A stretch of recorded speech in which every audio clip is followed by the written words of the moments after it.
Preface. This book is pragmatical, not philosophical, a practical manual, not a treatise upon theories. It is intended for the men and women whose most pressing need is for money, who wish to get rich first and philosophize afterward. It is for those who have, so far, found neither the time, the means, nor the opportunity to go deeply into the study of metaphysics, but who want results and who are willing to take the conclusions of science as a basis for action without going into all the processes by which those conclusions were reached. It is expected that the reader will take the fundamental statements upon faith, just as he would take statements concerning a law of electrical action if they were promulgated by a Marconi or an Edison, and taking the statements upon faith that he will prove their truth by acting upon them without fear or hesitation. Every man or woman who does this will certainly get rich, for the science herein applied is an exact science, and failure is impossible. For the benefit, however, of those who wish to investigate philosophical theories and so secure a logical basis for faith, I will here cite certain authorities.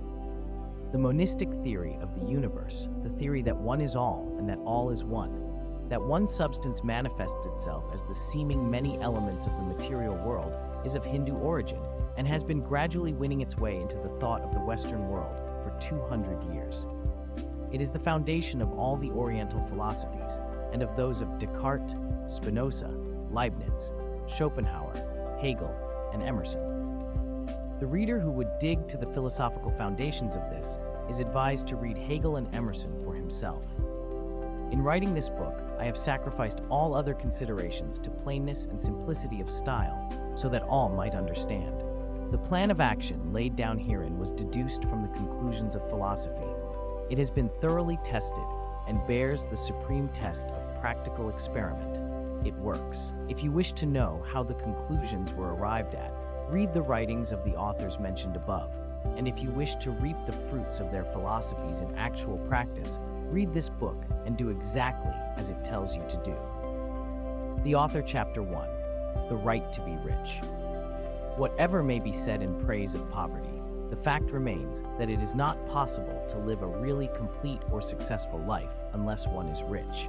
No man can rise to his greatest possible height in talent or soul development unless he has plenty of money. For to unfold the soul and to develop talent, he must have many things to use, and he cannot have these things unless he has money to buy them with. A man develops in mind, soul, and body by making use of things, and society is so organized that man must have money in order to become the possessor of things. Therefore, the basis of all advancement for man must be the science of getting rich. The object of all life is development, and everything that lives has an inalienable right to all the development it is capable of attaining. Man's right to life means his right to have the free and unrestricted use of all the things which may be necessary to his fullest mental, spiritual, and physical unfoldment, or, in other words, his right to be rich. In this book, I shall not speak of riches in a figurative way. To be really rich does not mean to be satisfied or contented with a little. No man ought to be satisfied with a little if he is capable of using and enjoying more. The purpose of nature is the advancement and unfoldment of life, and every man should have all that can contribute to the power, elegance, beauty, and richness of life. To be content with less is sinful. The man who owns all he wants for the living of all the life he is capable of living is rich, and no man who has not plenty of money can have all he wants. Life has advanced so far and become so complex that even the most ordinary man or woman requires a great amount of wealth in order to live in a manner that even approaches completeness. Every person naturally wants to become all that they are capable of becoming. This desire to realize innate possibilities is inherent in human nature. We cannot help wanting to be all that we can be. Success in life is becoming what you want to be. You can become what you want to be only by making use of things, and you can have the free use of things only as you become rich enough to buy them. To understand the science of getting rich is therefore the most essential of all knowledge. There is nothing wrong in wanting to get rich. The desire for riches is really the desire for a richer, fuller, and more abundant life, and that desire is praiseworthy.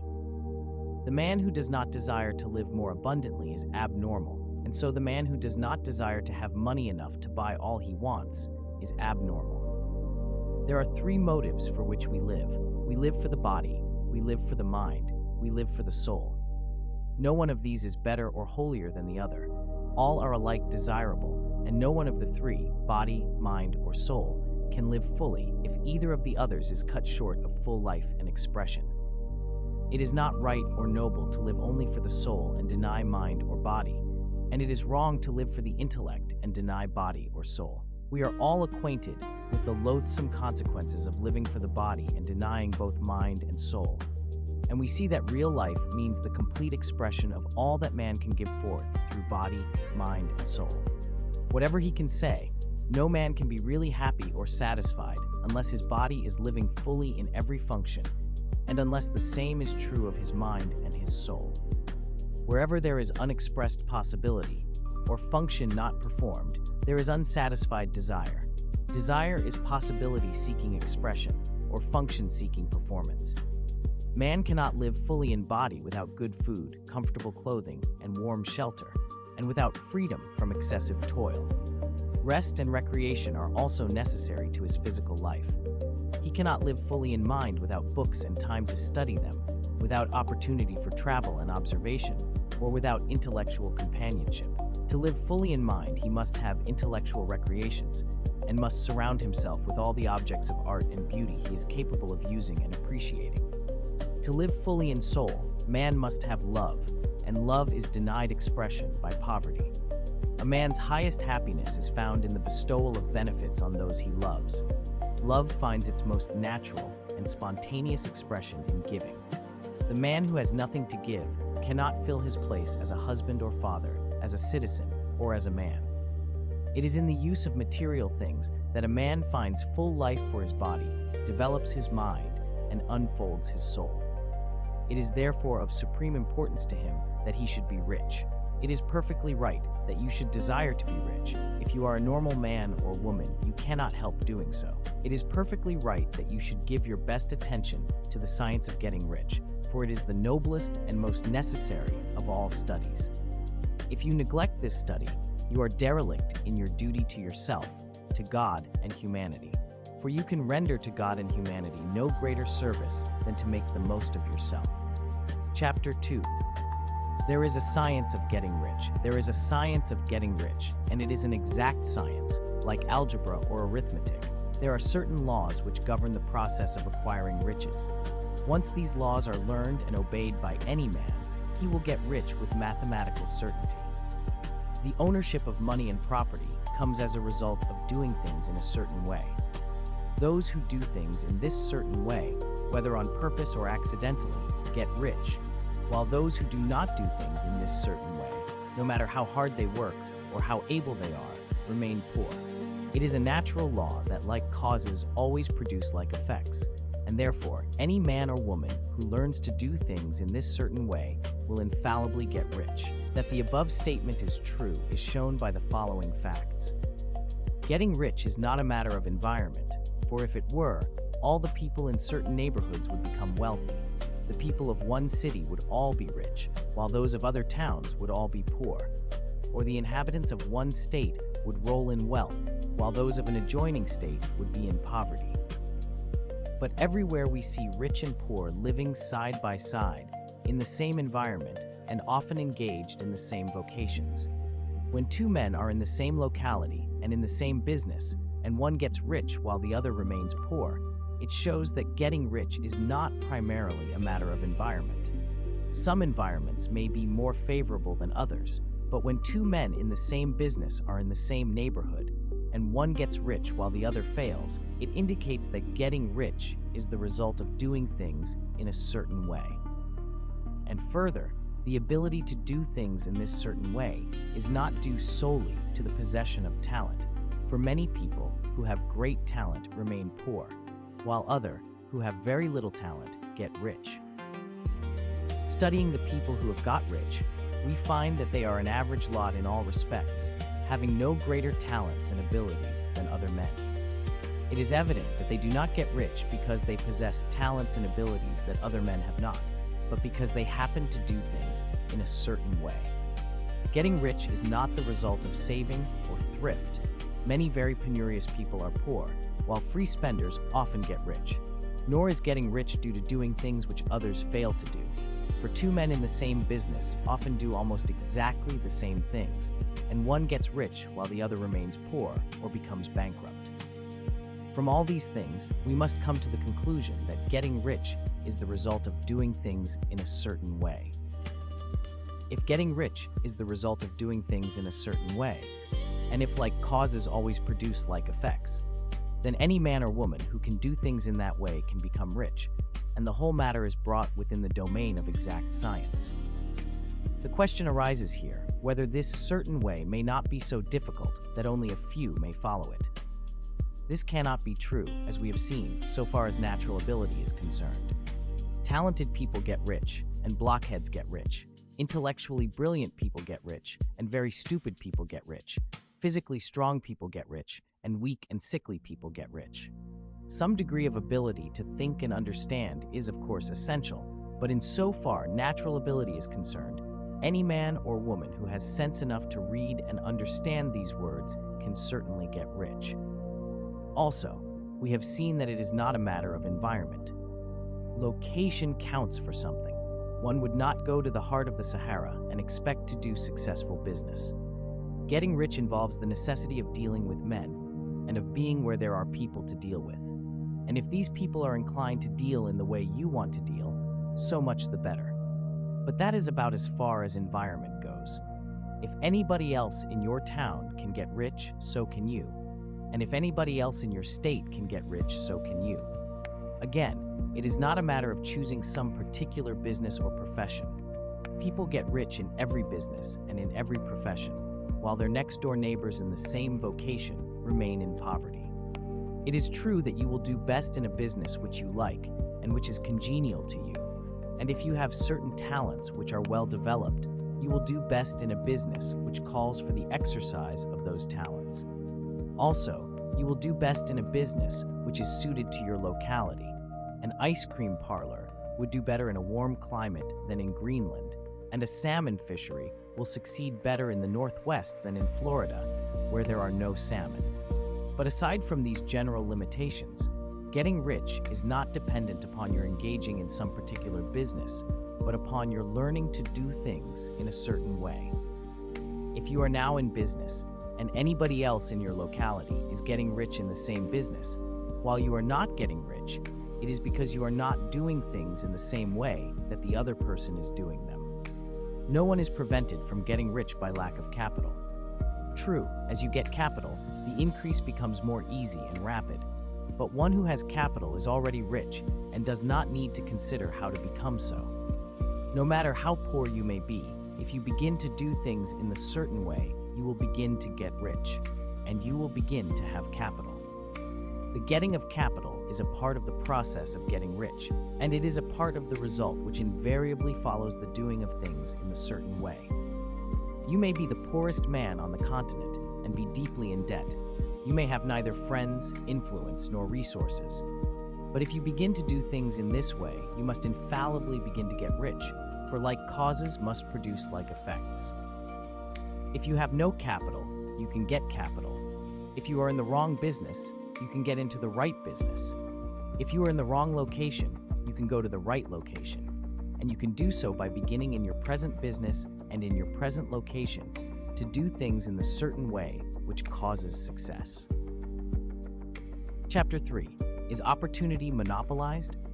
No man is kept poor because opportunity has been taken away from him, because other people have monopolized the wealth and have put a fence around it. You may be shut off from engaging in business in certain lines, but there are other channels open to you. Probably it would be hard for you to get control of any of the great railroad systems. That field is pretty well monopolized. But the electric railway business is still in its infancy and offers plenty of scope for enterprise. And it will be but a very few years until traffic and transportation through the air will become a great industry, and in all its branches will give employment to hundreds of thousands and perhaps to millions of people. Why not turn your attention to the development of aerial transportation instead of competing with J.J. Hill and others for a chance in the steam railway world. It is quite true that if you are a workman in the employ of the Steel Trust, you have very little chance of becoming the owner of the plant in which you work. But it is also true that if you will commence to act in a certain way, you can soon leave the employ of the Steel Trust. You can buy a farm of from 10 to 40 acres and engage in business as a producer of foodstuffs. There is great opportunity at this time for men who will live upon small tracts of land and cultivate the same intensively. Such men will certainly get rich. You may say that it is impossible for you to get the land, but I am going to prove to you that it is not impossible, and that you can certainly get a farm if you will go to work in a certain way.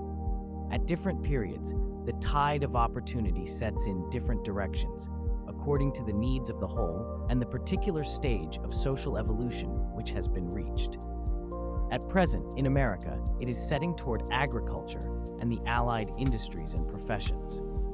Today, opportunity is open before the factory worker in his line. It is open before the businessman who supplies the farmer more than before the one who supplies the factory worker, and before the professional man who waits upon the farmer more than before the one who serves the working class. There is abundance of opportunity for the man who will go with the tide instead of trying to swim against it. So the factory workers, either as individuals or as a class, are not deprived of opportunity. The workers are not being kept down by their masters. They are not being ground by the trusts and combinations of capital. As a class, they are where they are because they do not do things in a certain way. If the workers of America chose to do so, they could follow the example of their brothers in Belgium and other countries and establish great department stores and cooperative industries. They could elect men of their own class to office and pass laws favoring the development of such cooperative industries. And in a few years, they could take peaceable possession of the industrial field. The working class may become the master class whenever they will begin to do things in a certain way. The law of wealth is the same for them as it is for all others. This they must learn, and they will remain where they are as long as they continue to do as they do. The individual worker, however, is not held down by the ignorance or the mental slothfulness of his class.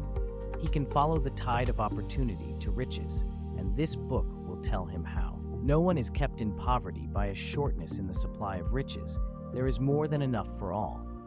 A palace as large as the Capitol at Washington might be built for every family on earth from the building material in the United States alone.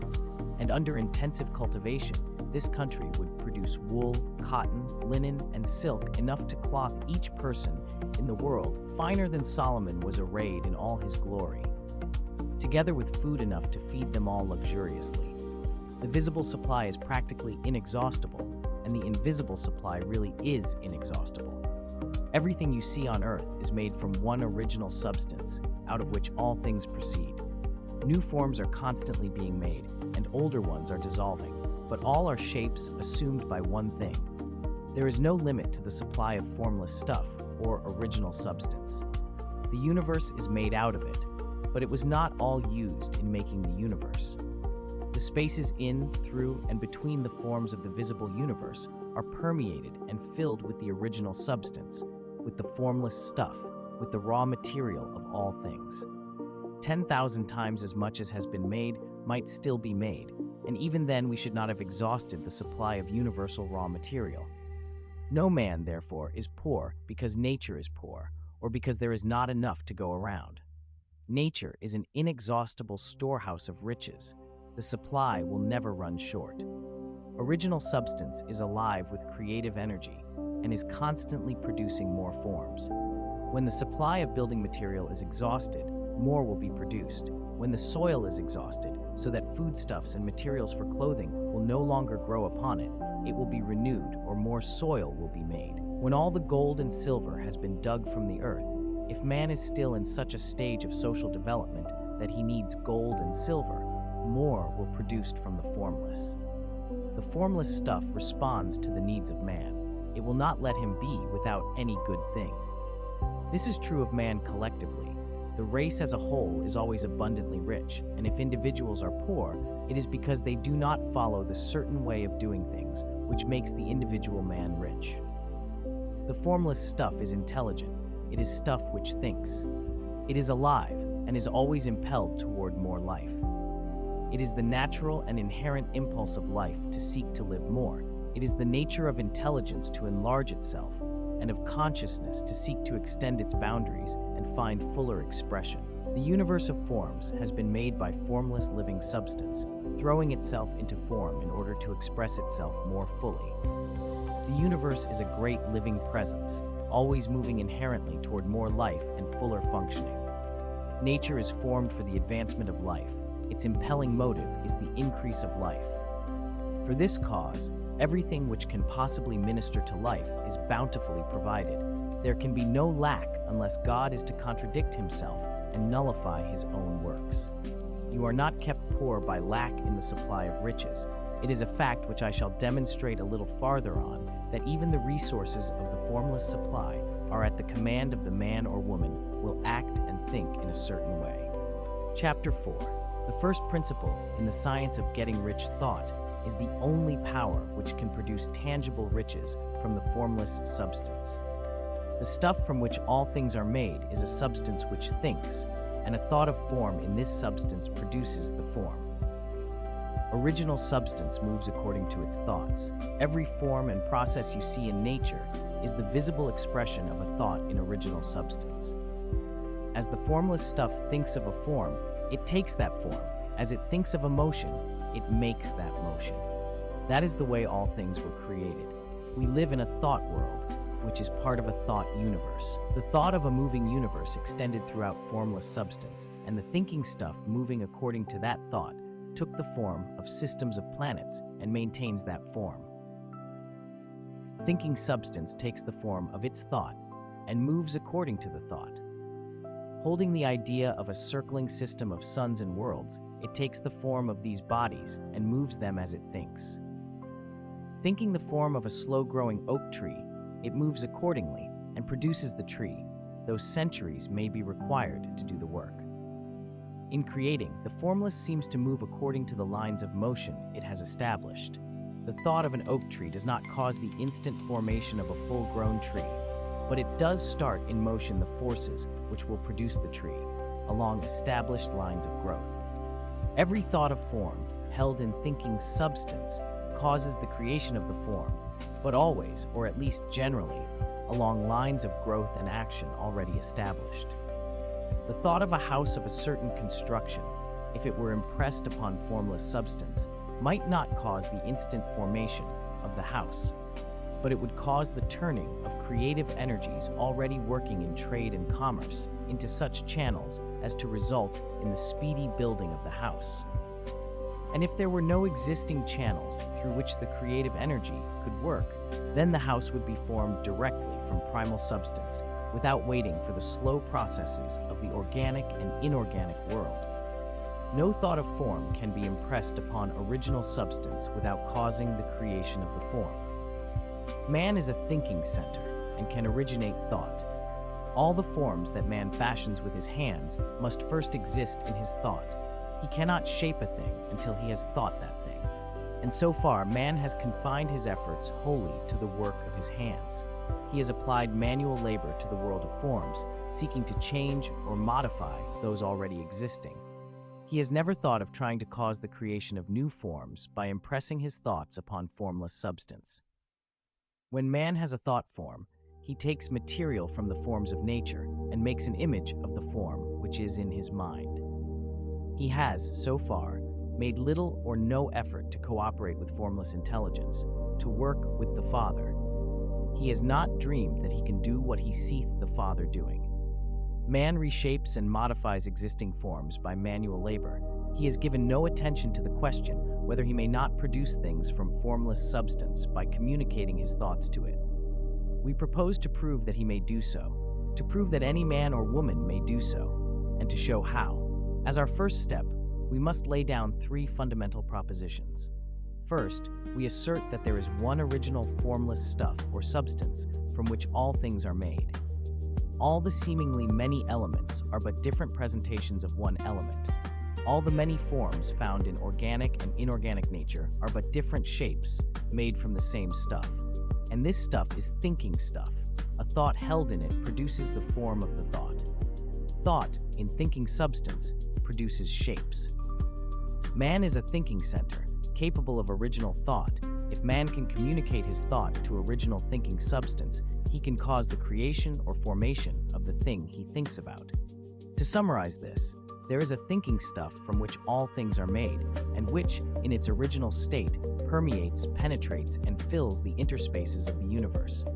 A thought in this substance produces the thing that is imaged by the thought. Man can form things in his thought, and by impressing his thought upon formless substance, can cause the thing he thinks about to be created.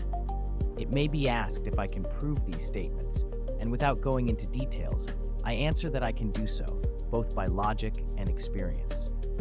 Reasoning back from the phenomena of form and thought, I come to one original thinking substance. And reasoning forward from this thinking substance, I come to man's power to cause the formation of the thing he thinks about. And by experiment, I find the reasoning true. And this is my strongest proof. If one man who reads this book gets rich by doing what it tells him to do, that is evidence in support of my claim. But if every man who does what it tells him to do gets rich, that is positive proof until someone goes through the process and fails. The theory is true until the process fails, and this process will not fail, for every man who does exactly what this book tells him to do will get rich. I have said that men get rich by doing things in a certain way, and in order to do so, men must become able to think in a certain way. A man's way of doing things is the direct result of the way he thinks about things. To do things in a way you want to do them, you will have to acquire the ability to think the way you want to think. This is the first step toward getting rich. To think what you want to think is to think truth, regardless of appearances. Every man has the natural and inherent power to think what he wants to think, but it requires far more effort to do so than it does to think the thoughts which are suggested by appearances. To think according to appearance is easy. To think truth, regardless of appearances, is laborious and requires the expenditure of more power than any other work man is called upon to perform. There is no labor from which most people shrink as they do from that of sustained and consecutive thought. It is the hardest work in the world. This is especially true when truth is contrary to appearances. Every appearance in the visible world tends to produce a corresponding form in the mind which observes it, and this can only be prevented by holding the thought of the truth. To look upon the appearance of disease will produce the form of disease in your own mind and ultimately in your body, unless you hold the thought of the truth, which is that there is no disease. It is only an appearance, and the reality is health. To look upon the appearances of poverty will produce corresponding forms in your own mind, unless you hold to the truth that there is no poverty, there is only abundance. To think health when surrounded by the appearances of disease, or to think riches when in the midst of appearances of poverty, requires power. But he who acquires this power becomes a mastermind. He can conquer fate. He can have what he wants. This power can only be acquired by getting hold of the basic fact which is behind all appearances, and that fact is that there's one thinking substance from which and by which all things are made. Then we must grasp the truth that every thought held in this substance becomes a form, and that man can so impress his thoughts upon it as to cause them to take form and become visible things. When we realize this, we lose all doubt and fear, for we know that we can create what we want to create. We can get what we want to have, and can become what we want to be. As a first step toward getting rich, you must believe the three fundamental statements given previously in this chapter, and in order to emphasize them, I repeat them here. There is a thinking stuff from which all things are made, and which, in its original state, permeates, penetrates, and fills the interspaces of the universe. A thought, in this substance, produces the thing that is imaged by the thought. Man can form things in his thought, and by impressing his thought upon formless substance, can cause the thing he thinks about to be created. You must lay aside all other concepts of the universe than this monistic one, and you must dwell upon this until it is fixed in your mind and has become your habitual thought. Read these creed statements over and over again. Fix every word upon your memory and meditate upon them until you firmly believe what they say. If a doubt comes to you, cast it aside as a sin. Do not listen to arguments against this idea. Do not go to churches or lectures where a contrary concept of things is taught or preached. Do not read magazines or books which teach a different idea. If you get mixed up in your faith, all your efforts will be in vain. Do not ask why these things are true, nor speculate as to how they can be true. Simply take them on trust. The science of getting rich begins with the absolute acceptance of this faith. Chapter 5. Increasing life. You must get rid of the last vestige of the old idea that there is a deity whose will it is that you should be poor, or whose purposes may be served by keeping you in poverty. The intelligent substance which is all, and in all, and which lives in all, and lives in you, is a consciously living substance. Being a consciously living substance, it must have the nature and inherent desire of every living intelligence for increase of life. Every living thing must continually seek for the enlargement of its life, because life, in the mere act of living, must increase itself. A seed, dropped into the ground, springs into activity, and in the act of living produces 100 more seeds. Life, by living, multiplies itself. It is forever becoming more. It must do so if it continues to be at all. Intelligence is under this same necessity for continuous increase. Every thought we think makes it necessary for us to think another thought. Consciousness is continually expanding. Every fact we learn leads us to the learning of another fact. Knowledge is continually increasing. Every talent we cultivate brings to the mind the desire to cultivate another talent. We are subject to the urge of life, seeking expression, whichever drives us on to know more, to do more, and to be more. In order to know more, do more, and be more, we must have more. We must have things to use, for we learn and do and become only by using things. We must get rich so that we can live more. The desire for riches is simply the capacity for larger life seeking fulfillment. Every desire is the effort of an unexpressed possibility to come into action. It is power seeking to manifest which causes desire. That which makes you want more money is the same as that which makes the plant grow. It is life, seeking fuller expression. The one living substance must be subject to this inherent law of all life. It is permeated with the desire to live more. That is why it is under the necessity of creating things. The one substance desires to live more in you. Hence, it wants you to have all the things you can use. It is the desire of God that you should get rich. He wants you to get rich because he can express himself better through you if you have plenty of things to use in giving him expression. He can live more in you if you have unlimited command of the means of life. The universe desires you to have everything you want to have. Nature is friendly to your plans. Everything is naturally for you. Make up your mind that this is true. It is essential, however, that your purpose should harmonize with the purpose that is in all. You must want real life, not mere pleasure of sensual gratification. Life is the performance of function, and the individual really lives only when he performs every function, physical, mental, and spiritual, of which he is capable, without excess in any. You do not want to get rich in order to live swinishly, for the gratification of animal desires. That is not life. But the performance of every physical function is a part of life, and no one lives completely who denies the impulses of the body a normal and healthful expression. You do not want to get rich solely to aim mental pleasures, to get knowledge, to gratify ambition, to outshine others, to be famous. All these are a legitimate part of life, but the man who lives for the pleasures of the intellect alone will only have a partial life, and he will never be satisfied with his lot.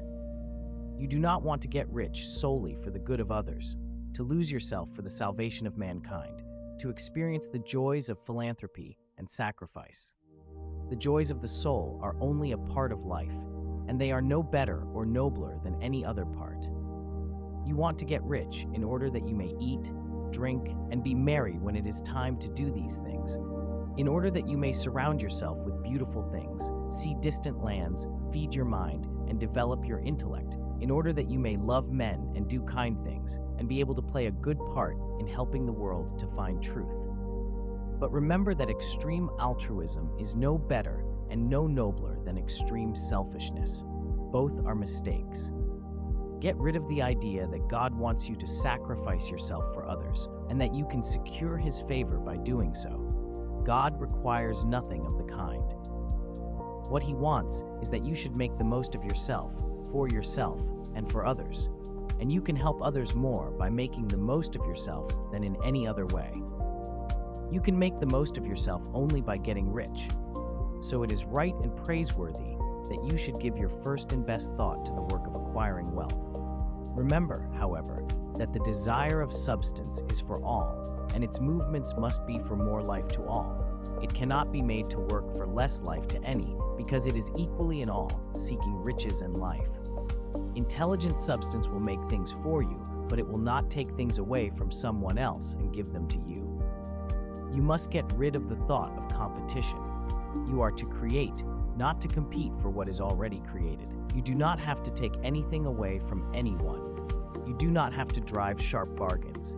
You do not have to cheat or to take advantage. You do not need to let any man work for you for less than he earns. You do not have to covet the property of others or to look at it with wishful eyes. No man has anything of which you cannot have the like, and that without taking what he has away from him. You are to become a creator, not a competitor. You are going to get what you want, but in such a way that when you get it, every other man will have more than he has now. I am aware that there are men who get a vast amount of money by proceeding in direct opposition to the statements in the paragraph above, and may add a word of explanation here. Men of the plutocratic type, who become very rich, do so sometimes purely by their extraordinary ability on the plane of competition, and sometimes they unconsciously relate themselves to substance in its great purposes and movements for the general racial upbuilding through industrial evolution. Rockefeller, Carnegie, Morgan, et al. Have been the unconscious agents of the Supreme in the necessary work of systematizing and organizing productive industry, and in the end, their work will contribute immensely toward increased life for all. Their day is nearly over. They have organized production and will soon be succeeded by the agents of the multitude, who will organize the machinery of distribution. The multimillionaires are like the monster reptiles of the prehistoric eras. They play a necessary part in the evolutionary process, but the same power which produced them will dispose of them, and it is well to bear in mind that they have never been really rich. A record of the private lives of most of this class will show that they have really been the most abject and wretched of the poor. Riches secured on the competitive plane are never satisfactory and permanent. They are yours today and another's tomorrow. Remember, if you are to become rich in a scientific and certain way, you must rise entirely out of the competitive thought. You must never think for a moment that the supply is limited. Just as soon as you begin to think that all the money is being cornered and controlled by bankers and others, and that you must exert yourself to get laws passed to stop this process, and so on, in that moment you drop into the competitive mind, and your power to cause creation is gone for the time being. And what is worse, you will probably arrest the creative movements you have already instituted.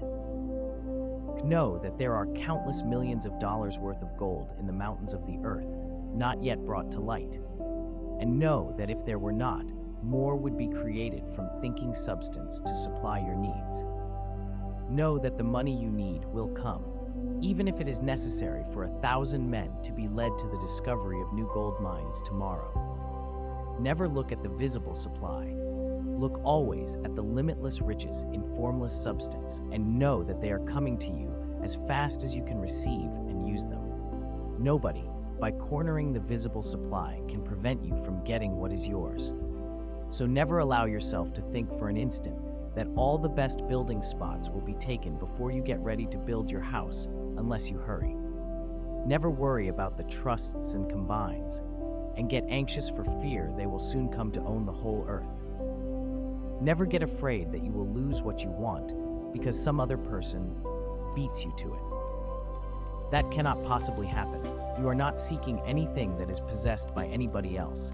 you are causing what you want to be created from formless substance, and the supply is without limits. Stick to the formulated statement. There is a thinking stuff from which all things are made, and which, in its original state, permeates, penetrates, and fills the interspaces of the universe. A thought, in this substance, produces the thing that is imaged by the thought. Man can form things in his thought, and by impressing his thought upon formless substance, can cause the thing he thinks about to be created. Chapter 6. How Riches Come to You. When I say that you do not have to drive sharp bargains, I do not mean that you do not have to drive any bargains at all, or that you are above the necessity for having any dealings with your fellow men. I mean that you will not need to deal with them unfairly. You do not have to get something for nothing, but can give to every man more than you take from him. You cannot give every man more in cash market value than you take from him, but you can give him more in use value than the cash value of the thing you take from him. The paper, ink, and other material in this book may not be worth the money you pay for it, but if the ideas suggested by it bring you thousands of dollars, you have not been wronged by those who sold it to you. They have given you a great use value for a small cash value. Let us suppose that I own a picture by one of the great artists, which, in any civilized community, is worth thousands of dollars. I take it to Baffin Ray, and by salesmanship, induce an Eskimo to give a bundle of furs worth $500 for it. I have really wronged him, for he has no use for the picture. It has no use value to him. It will not add to his life. But suppose I give him a gun worth $50 for his furs, then he has made a good bargain. He has use for the gun. It will get him many more furs and much food. It will add to his life in every way. It will make him rich. When you rise from the competitive to the creative plane, you can scan your business transactions very strictly. And if you are selling any man anything which does not add more to his life than the thing he give you in exchange, you can afford to stop it. You do not have to beat anybody in business. And if you are in a business which does beat people, get out of it at once. Give every man more in use value than you take from him in cash value. Then you are adding to the life of the world by every business transaction. If you have people working for you, you must take from them more in cash value than you pay them in wages. But you can so organize your business that it will be filled with the principle of advancement, and so that each employee who wishes to do so may advance a little every day. You can make your business do for your employees what this book is doing for you. You can so conduct your business that it will be a sort of ladder by which every employee who will take the trouble may climb to riches himself. And given the opportunity, if he will not do so, it is not your fault. And finally, because you are to cause the creation of your riches from formless substance which permeates all your environment, it does not follow that they are to take shape from the atmosphere and come into being before your eyes. If you want a sewing machine, for instance, I do not mean to tell you that you are to impress the thought of a sewing machine on thinking substance until the machine is formed without hands in the room where you sit or elsewhere. But if you want a sewing machine, hold the mental image of it with the most positive certainty that it is being made or is on its way to you. After once forming the thought, have the most absolute and unquestioning faith that the sewing machine is coming. Never think of it or speak of it in any other way than as being sure to arrive. Claim it as already yours. It will be brought to you by the power of the supreme intelligence, acting upon the minds of men. If you live in Maine, it may be that a man will be brought from Texas or Japan to engage in some transaction which will result in your getting what you want. If so, the whole matter will be as much to that man's advantage as it is to yours. Do not forget for a moment that the thinking substance is through all, in all, communicating with all, and can influence all. The desire of thinking substance for fuller life and better living has caused the creation of all the sewing machines already made, and it can cause the creation of millions more, and will, whenever men set it in motion by desire and faith, and by acting in a certain way. You can certainly have a sewing machine in your house, and it is just as certain that you can have any other thing or things which you want, and which you will use for the advancement of your own life and the lives of others. You need not hesitate about asking largely. It is your Father's pleasure to give you the kingdom, said Jesus. Original substance wants to live all that is possible in you and wants you to have all that you can or will use for the living of the most abundant life. If you fix upon your consciousness the fact that the desire you feel for the possession of riches is one with the desire of omnipotence for more complete expression, your faith becomes invincible. Once I saw a little boy sitting at a piano and vainly trying to bring harmony out of the keys, and I saw that he was grieved and provoked by his inability to play real music. I asked him the cause of his vexation, and he answered, "I can feel the music in me, but I can't make my hands go right." The music in him was the urge of original substance, containing all the possibilities of all life. All that there is of music was seeking expression through the child. God, the one substance, is trying to live and do and enjoy things through humanity. He is saying, "I want hands to build wonderful structures, to play divine harmonies, to paint glorious pictures. I want feet to run my errands, eyes to see my beauties, tongues to tell mighty truths, and to sing marvelous songs," and so on. All that there is of possibility is seeking expression through men.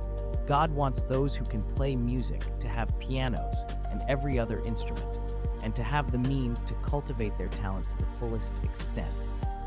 He wants those who can appreciate beauty to be able to surround themselves with beautiful things. He wants those who can discern truth to have every opportunity to travel and observe. He wants those who can appreciate dress to be beautifully clothed, and those who can appreciate good food to be luxuriously fed. He wants all these things because it is himself that enjoys and appreciates them. It is God who wants to play and sing and enjoy beauty and proclaim truth and wear fine clothes and eat good foods. It is God that worketh in you to will and to do, said Paul. The desire you feel for riches is the infinite, seeking to express himself in you as he sought to find expression in the little boy at the piano. So you need not hesitate to ask largely. Your part is to focalize and express the desire to God. This is a difficult point with most people. They retain something of the old idea that poverty and self-sacrifice are pleasing to God. They look upon poverty as a part of the plan, a necessity of nature. They have the idea that God has finished his work and made all that he can make, and that the majority of men must stay poor because there is not enough to go around. They hold to so much of this erroneous thought that they feel ashamed to ask for wealth. They try not to want more than a very modest competence, just enough to make them fairly comfortable. I recall now the case of one student who was told that he must get in mind a clear picture of the things he desired, so that the creative thought of them might be impressed on formless substance.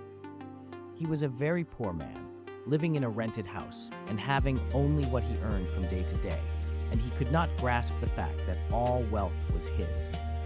So, after thinking the matter over, he decided that he might reasonably ask for a new rug for the floor of his best room and an anthracite coal stove to heat the house during the cold weather. Following the instructions given in this book, he obtained these things in a few months, and then it dawned upon him that he had not asked enough. He went through the house in which he lived and planned all the improvements he would like to make in it. He mentally added a bay window here and a room there until it was complete in his mind as his ideal home, and then he planned its furnishings. Holding the whole picture in his mind, he began living in the certain way and moving toward what he wanted, and he owns the house now and is rebuilding it after the form of his mental image. And now, with still larger faith, he is going on to get greater things. It has been unto him according to his faith, and it is so with you and with all of us. Chapter 7. Gratitude. The illustrations given in the last chapter will have conveyed to the reader the fact that the first step toward getting rich is to convey the idea of your wants to the formless substance. This is true, and you will see that in order to do so, it becomes necessary to relate yourself to the formless intelligence in a harmonious way. To secure this harmonious relation is a matter of such primary and vital importance that I shall give some space to its discussion here, and give you instructions which, if you will follow them, will be certain to bring you into perfect unity of mind with God. The whole process of mental adjustment and atonement can be summed up in one word: gratitude. First, you believe that there is one intelligent substance from which all things proceed. Second, you believe that this substance gives you everything you desire. And third, you relate yourself to it by a feeling of deep and profound gratitude. Many people who order their lives rightly in all other ways are kept in poverty by their lack of gratitude. Having received one gift from God, they cut the wires which connect them with Him by failing to make acknowledgement. It is easy to understand that the nearer we live to the source of wealth, the more wealth we shall receive. And it is easy also to understand that the soul that is always grateful lives in closer touch with God than the one which never looks to Him in thankful acknowledgement. The more gratefully we fix our minds on the Supreme, when good things come to us, the more good things we will receive, and the more rapidly they will come. And the reason simply is that the mental attitude of gratitude draws the mind into closer touch with the source from which the blessings come. If it is a new thought to you that gratitude brings your whole mind into closer harmony with the creative energies of the universe, consider it well, and you will see that it is true. The good things you already have come to you along the line of obedience to certain laws. Gratitude will lead your mind out along the ways by which things come, and it will keep you in close harmony with creative thought and prevent you from falling into competitive thought. Gratitude alone can keep you looking toward the all and prevent you from falling into the error of thinking of the supply as limited, and to do that would be fatal to your hopes. There is a law of gratitude, and it is absolutely necessary that you should observe the law if you are to get the results you seek. The law of gratitude is the natural principle that action and reaction are always equal and in opposite directions. The grateful outreaching of your mind in thankful praise to the Supreme is a liberation or expenditure of force. It cannot fail to reach that to which it addressed, and the reaction is an instantaneous movement towards you. Draw nigh unto God, and He will draw nigh unto you. That is a statement of psychological truth, and if your gratitude is strong and constant, the reaction in formless substance will be strong and continuous. The movement of the things you want will be always towards you. Notice the grateful attitude that Jesus took, how He always seems to be saying, "I thank Thee, Father, that Thou hearest me." You cannot exercise much power without gratitude, for it is gratitude that keeps you connected with power. But the value of gratitude does not consist solely in getting you more blessings in the future. Without gratitude, you cannot long keep from dissatisfied thought regarding things as they are. The moment you permit your mind to dwell with dissatisfaction upon things as they are, you begin to lose ground. You fix attention upon the common, the ordinary, the poor, and the squalid and mean, and your mind takes the form of these things. Then you will transmit these forms or mental images to the formless, and the common, the poor, the squalid, and mean will come to you. To permit your mind to dwell upon the inferior is to become inferior and to surround yourself with inferior things. On the other hand, to fix your attention on the best is to surround yourself with the best and to become the best. The creative power within us makes us into the image of that to which we give our attention. We are thinking substance, and thinking substance always takes the form of that which it thinks about. The grateful mind is constantly fixed upon the best. Therefore, it tends to become the best. It takes the form or character of the best and will receive the best. Also, faith is born of gratitude. The grateful mind continually expects good things, and expectation becomes faith. The reaction of gratitude upon one's own mind produces faith, and every outgoing wave of grateful thanksgiving increases faith. He who has no feeling of gratitude cannot long retain a living faith. And without a living faith, you cannot get rich by the creative method, as we shall see in the following chapters. It is necessary, then, to cultivate the habit of being grateful for every good thing that comes to you, and to give thanks continuously. And because all things have contributed to your advancement, you should include all things in your gratitude. Do not waste time thinking or talking about the shortcomings or wrong actions of plutocrats or trust magnates. Their organization of the world has made your opportunity, all you get really comes to you because of them. Do not rage against corrupt politicians. If it were not for politicians, we should fall into anarchy, and your opportunity would be greatly lessened. God has worked a long time and very patiently to bring us up to where we are in industry and government, and He is going right on with His work. There is not the least doubt that He will do away with plutocrats, trust magnates, captains of industry, and politicians as soon as they can be spared. But in the meantime, behold, they are all very good. Remember that they are all helping to arrange the lines of transmission along which your riches will come to you, and be grateful to them all. This will bring you into harmonious relations with the good in everything, and the good in everything will move toward you. Chapter 8. Thinking in the Certain Way.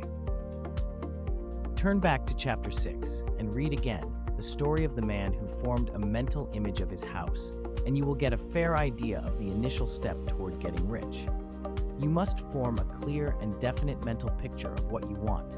You cannot transmit an idea unless you have it yourself.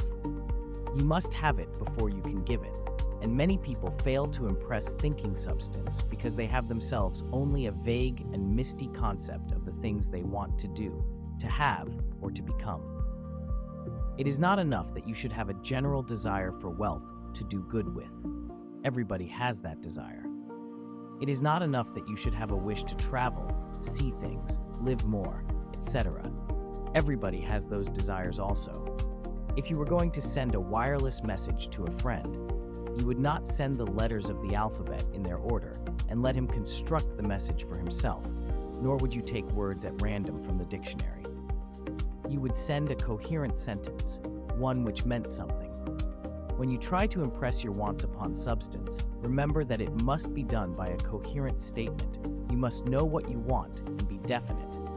You can never get rich or start the creative power into action by sending out unformed longings and vague desires. Go over your desires just as the man I have described went over his house. See just what you want and get a clear mental picture of it as you wish it to look when you get it. That clear mental picture you must have continually in mind, as the sailor has in mind the port toward which he is sailing the ship. You must keep your face toward it all the time. You must no more lose sight of it than the steersman loses sight of the compass. It is not necessary to take exercises in concentration, nor to set apart special times for prayer and affirmation, nor to go into the silence, nor to do occult stunts of any kind. Their things are well enough, but all you need is to know what you want, and to want it badly enough so that it will stay in your thoughts. Spend as much of your leisure time as you can in contemplating your picture, but no one needs to take exercises to concentrate his mind on a thing which he really wants. It is the things you do not really care about which require effort to fix your attention upon them. And unless you really want to get rich, so that the desire is strong enough to hold your thoughts directed to the purpose, as the magnetic pole holds the needle of the compass, it will hardly be worthwhile for you to try to carry out the instructions given in this book. The methods herein set forth are for people whose desire for riches is strong enough to overcome mental laziness and the love of ease, and make them work. The more clear and definite you make your picture then, and the more you dwell upon it, bringing out all its delightful details, the stronger your desire will be. And the stronger your desire, the easier it will be to hold your mind fixed upon the picture of what you want. Something more is necessary, however, than merely to see the picture clearly.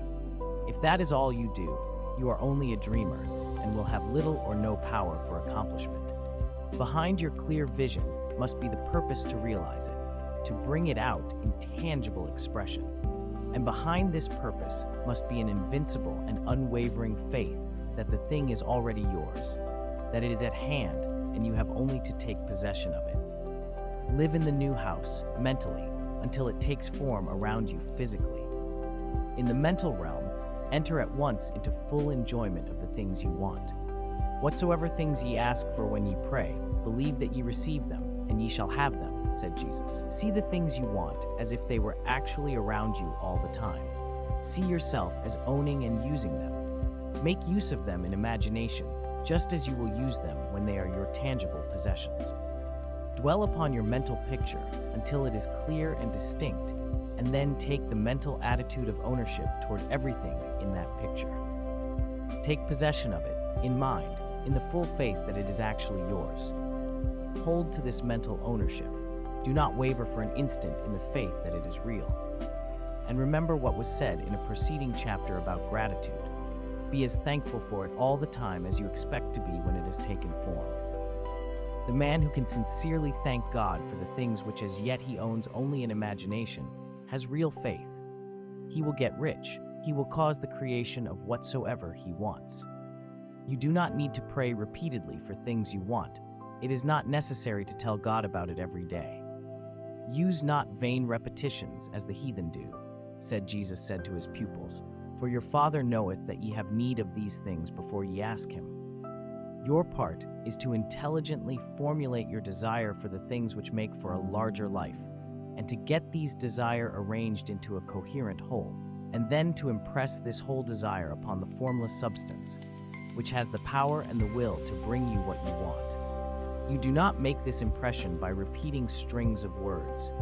You make it by holding the vision with unshakable purpose to attain it, and with steadfast faith that you do attain it.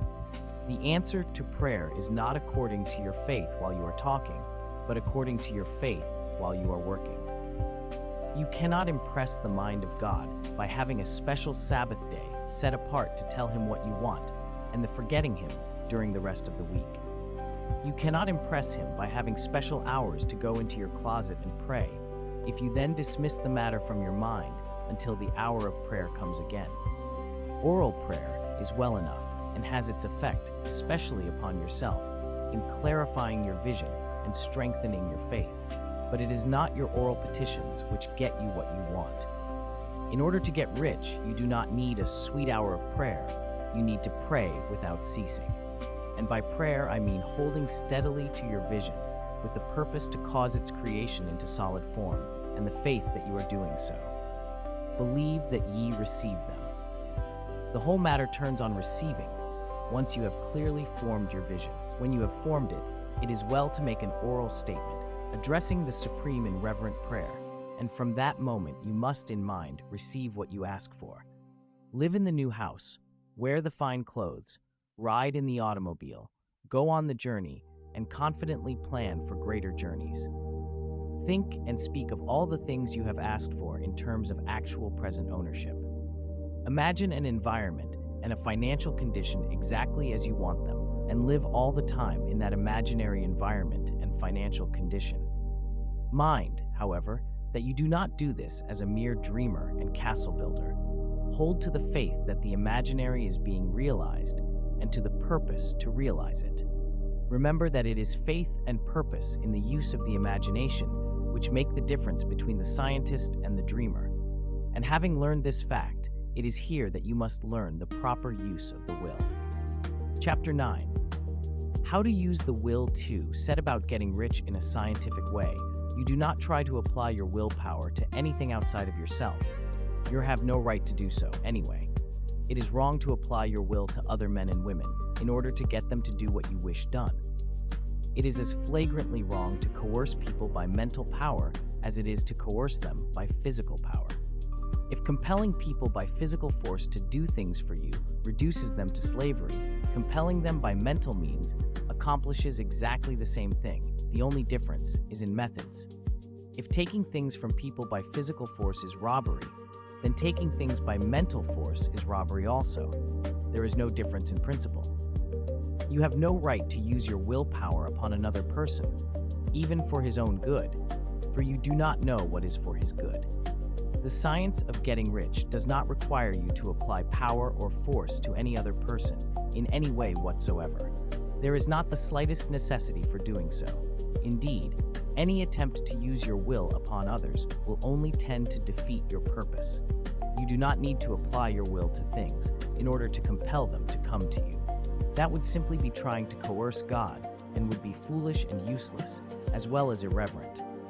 You do not have to compel God to give you good things any more than you have to use your willpower to make the sun rise.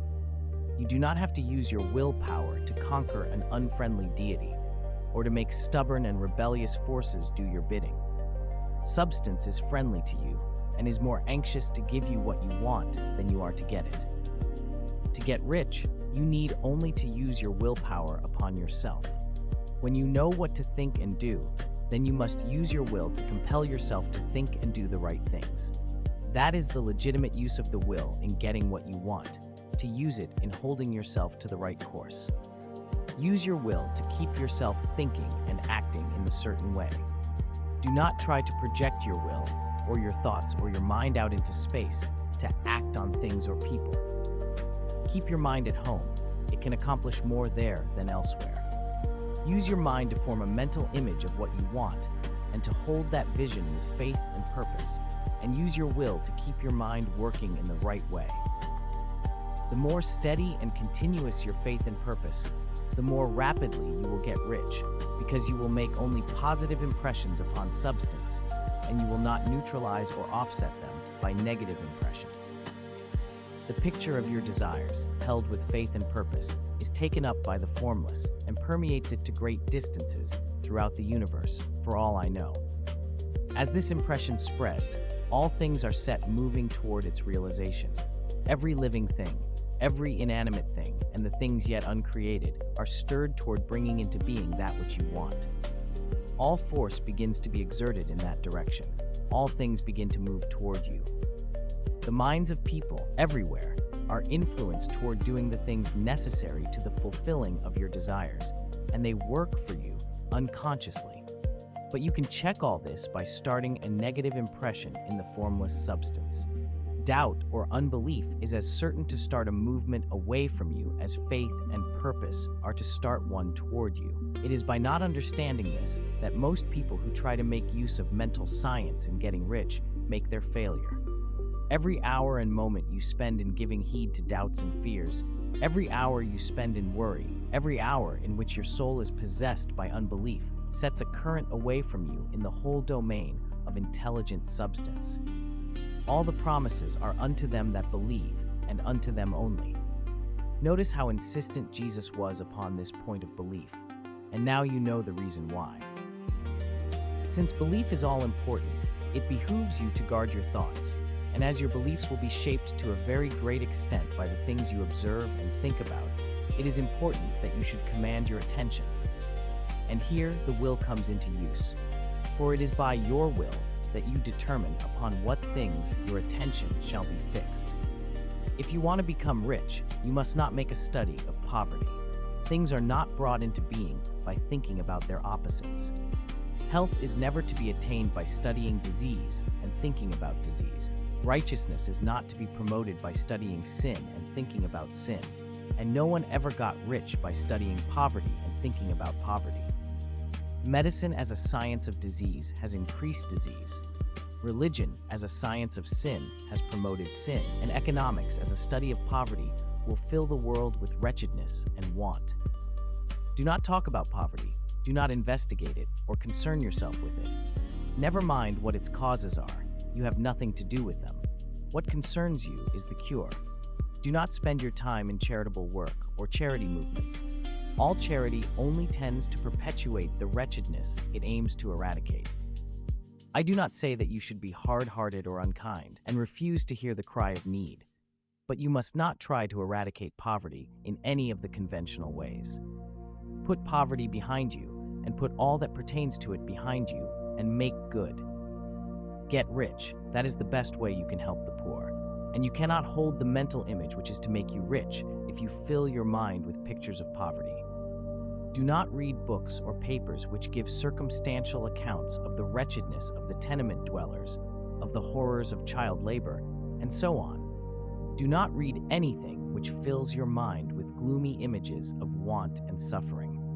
You cannot help the poor in the least by knowing about these things, and the widespread knowledge of them does not tend at all to do away with poverty. What tends to do away with poverty is not the getting of pictures of poverty into your mind, but getting pictures of wealth into the minds of the poor. You are not deserting the poor in their misery when you refuse to allow your mind to be filled with pictures of that misery. Poverty can be done away with, not by increasing the number of well-to-do people who who think about poverty, but by increasing the number of poor people who purpose with faith to get rich. The poor do not need charity. They need inspiration. Charity only sends them a loaf of bread to keep them alive in their wretchedness, or gives them an entertainment to make them forget for an hour or two. But inspiration will cause them to rise out of their misery. If you want to help the poor, demonstrate to them that they can become rich. Prove it by getting rich yourself. The only way in which poverty will ever be banished from this world is by getting a large and constantly increasing number of people to practice the teachings of this book. People must be taught to become rich by creation, not by competition. Every man who becomes rich by competition throws down behind him the ladder by which he rises and keeps others down. But every man who gets rich by creation opens a way for thousands to follow him and inspires them to do so. You are not showing hardness of heart or an unfeeling disposition when you refuse to pity poverty, see poverty, read about poverty, or think or talk about it, or to listen to those who do talk about it. Use your willpower to keep your mind off the subject of poverty and to keep it fixed with faith and purpose on the vision of what you want. Chapter 10. Further use of the will. You cannot retain a true and clear vision of wealth if you are constantly turning your attention to opposing pictures, whether they be external or imaginary. Do not tell of your past troubles of a financial nature. If you have had them, do not think of them at all. Do no tell of the poverty of your parents or the hardships of your early life. To do any of these things is to mentally class yourself with the poor for the time being, and it will certainly check the movement of things in your direction. Let the dead bury their dead, as Jesus said. Put poverty and all things that pertain to poverty completely behind you. You have accepted a certain theory of the universe as being correct and are resting all your hopes of happiness on its being correct. And what can you gain by giving heed to conflicting theories? Do not read religious books which tell you that the world is soon coming to an end. And do not read the writing of muckrakers and pessimistic philosophers who tell you that it is going to the devil. The world is not going to the devil. It is going to God. It is wonderful becoming. True, there may be a good many things in existing conditions which are disagreeable, but what is the use of studying them when they are certainly passing away, and when the study of them only tends to check their passing and keep them with us? Why give time and attention to things which are being removed by evolutionary growth, when you can hasten their removal only by promoting the evolutionary growth as far as your part of it goes?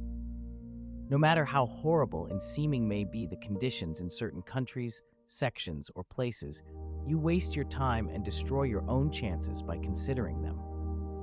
You should interest yourself in the world's becoming rich.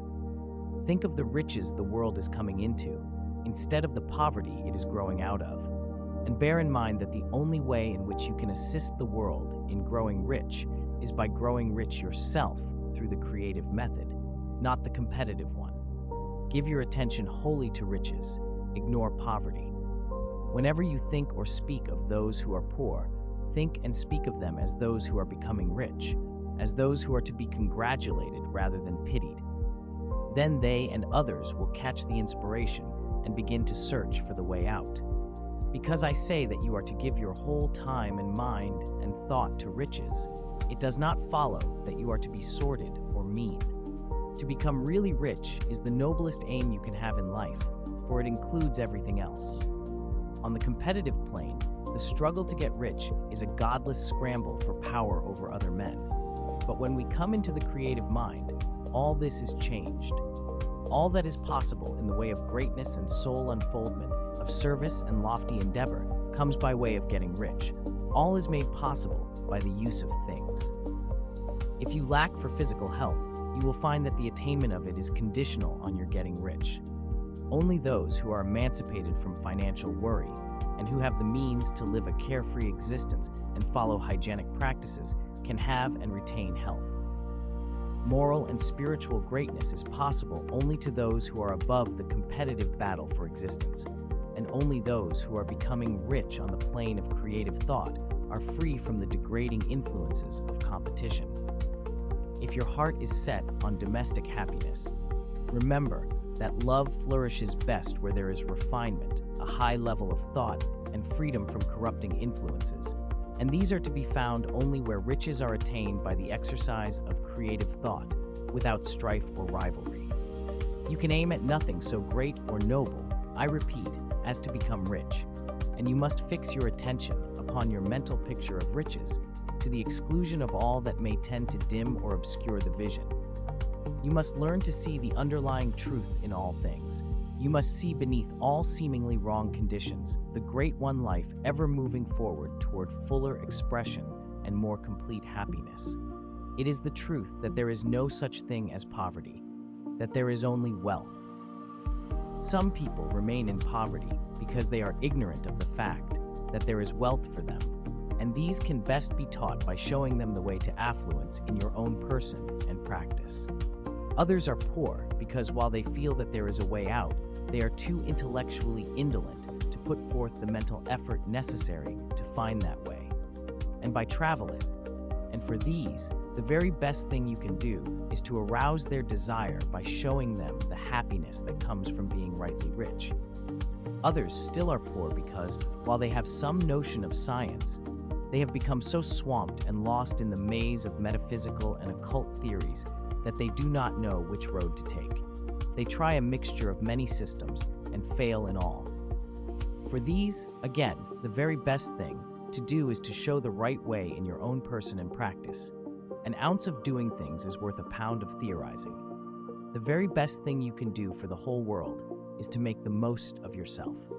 You can serve God and man in no more effective way than by getting rich. That is, if you get rich by the creative method and not by the competitive one. Another thing, we assert that this book gives in detail the principles of the science of getting rich. And if that is true, you do not need to read any other book upon the subject. This may sound narrow and egotistical, but consider, there is no more scientific method of computation in mathematics than by addition, subtraction, multiplication, and division. No other method is possible. There can be but one shortest distance between 2 points. There is only one way to think scientifically, and that is to think in the way that leads by the most direct and simple route to the goal. No man has yet formulated a briefer or less complex system than the one set forth herein. It has been stripped of all non-essentials. When you commence on this, lay all others aside. Put them out of your mind altogether. Read this book every day. Keep it with you. Commit it to memory, and do not think about other systems and theories. If you do, you will begin to have doubts and to be uncertain and wavering in your thought, and then you will begin to make failures. After you have made good and become rich, you may study other systems as much as you please, but until you are quite sure that you have gained what you want, do not read anything on this line but this book, unless it be the authors mentioned in the preface. And read only the most optimistic comments on the world's news, those in harmony with your picture. Also, postpone your investigations into the occult. Do not dabble in theosophy, spiritualism, or kindred studies. It is very likely that the dead still live and are near, but if they are, let them alone. Mind your own business. Wherever the spirits of the dead may be, they have their own work to do and their own problems to solve, and we have no right to interfere with them. We cannot help them, and it is very doubtful whether they can help us, or whether we have any right to trespass upon their time if they can. Let the dead and the hereafter alone, and solve your own problem. Get rich. If you begin to mix with the occult, you will start mental cross-currents which will surely bring your hopes to shipwreck. Now this and the preceding chapters have brought us to the following statement of basic facts. There is a thinking stuff from which all things are made, and which, in its original state, permeates, penetrates, and fills the interspaces of the universe. A thought, in this substance, produces the thing that is imaged by the thought. Man can form things in his thought, and by impressing his thought upon formless substance, can cause the thing he thinks about to be created. In order to do this, man must pass from the competitive to the creative mind. He must form a clear mental picture of the things he wants, and hold this picture in his thoughts with the fixed purpose to get what he wants, and the unwavering faith that he does get what he wants. closing his mind against all that may tend to shake his purpose, dim his vision, or quench his faith.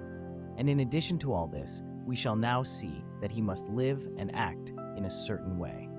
Chapter 11. Acting in the certain way thought is the creative power, or the impelling force which causes the creative power to act. Thinking in a certain way will bring riches to you, but you must not rely upon thought alone, paying no attention to personal action. That is the rock upon which many otherwise scientific metaphysical thinkers meet shipwreck, the failure to connect thought with personal action. We have not yet reached the stage of development, even supposing such a stage to be possible, in which man can create directly from formless substance, without nature's processes or the work of human hands. Man must not only think, but his personal action must supplement his thought. By thought, you can cause the gold in the hearts of the mountains to be impelled toward you, but it will not mine itself, refine itself, coin itself into double eagles, and come rolling along the roads, seeking its way into your pocket. Under the impelling power of the Supreme Spirit, men's affairs will be so ordered that someone will be led to mine the gold for you. Other men's business transactions will be so directed that the gold will be brought toward you, and you must so arrange your own business affairs that you may be able to receive it when it comes to you. Your thought makes all things, animate and inanimate, work to bring you what you want, but your personal activity must be such that you can rightly receive what you want when it reaches you. You are not to take it as charity, nor to steal it. You must give every man more in use value than he gives you in cash value. The scientific use of thought consists in forming a clear and distinct mental image of what you want, in holding fast to the purpose to get what you want, and in realizing with grateful faith that you do get what you want. Do not try to project your thought in any mysterious or occult way, with the idea of having it go out and do things for you. That is wasted effort and will weaken your power to think with sanity. The action of thought in getting rich is fully explained in the preceding chapters. Your faith and purpose positively impress your vision upon formless substance, which has the same desire for more life that you have. And this vision, received from you, sets all the creative forces at work in and through their regular channels of action, but directed toward you. It is not your part to guide or supervise the creative process. All you have to do with that is to retain your vision, stick to your purpose, and maintain your faith and gratitude. But you must act in a certain way so that you can appropriate what is yours when it comes to you, so that you can meet the things you have in your picture and put them in their proper places as they arrive. You can really see the truth of this.